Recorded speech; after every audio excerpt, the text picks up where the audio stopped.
of my job. I'm doing this consistently for cities and counties and jurisdictions all across the country. I want to talk about how some of the well-intentioned ways that we have tried to shift perspectives on people who experience homelessness have actually ended up being harmful. And what I mean by that is in the past couple of decades, there's been a push to view and consider people experiencing homelessness as these people are just like you or me. We are all one missed paycheck away from homelessness. These are just people who fell on hard times, had maybe like some medical debt or something. And really, again, the push is these are all people exactly like you or me. And again, this has been a very well-intentioned attempt to humanize people experiencing homelessness to people who have never experienced that, which is always a good thing.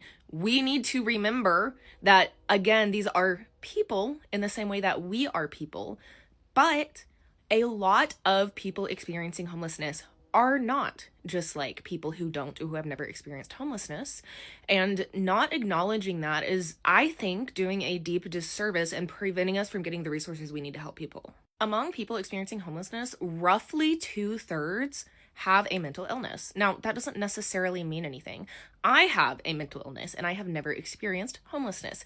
However, roughly a quarter to a third of people experiencing homelessness have what is classified as a severe and chronic mental illness. And for that subset of people, again, who comprise roughly a quarter to a third of people experiencing homelessness, and who comprise the majority of people who experience what's called chronic homelessness and also unsheltered homelessness, those people are not homeless because they had a missed paycheck. They are homeless because they cannot live independently without a support system. And the narrative that everybody who's homeless is just like me or you, they just missed a paycheck, if we can just get them back on their feet, etc., while again, well-intentioned in many cases, is completely erasing the reality and the needs of that group of people. A large percentage, in fact, probably the majority of the population that is chronically street homeless, chronically unhoused, cannot live without supportive services. And the only way to get those supportive services is to start having this be a bigger conversation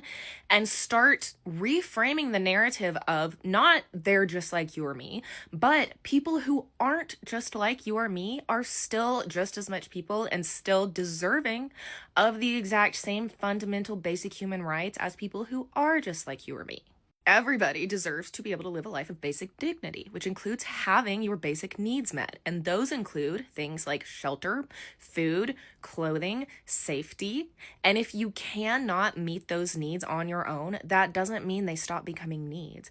That means we need to invest in a social system and structure where people who need assistance meeting those needs, even for the rest of their lives, are able to access that assistance. The bottom line is that there is a significant, substantial portion of the homeless population all over the country who cannot live housed without permanent support. They need permanent supportive housing, including wraparound services, which means things like case management, mental health assistance, substance use disorder assistance, physical health assistance, and they may need that support for the rest of their lives.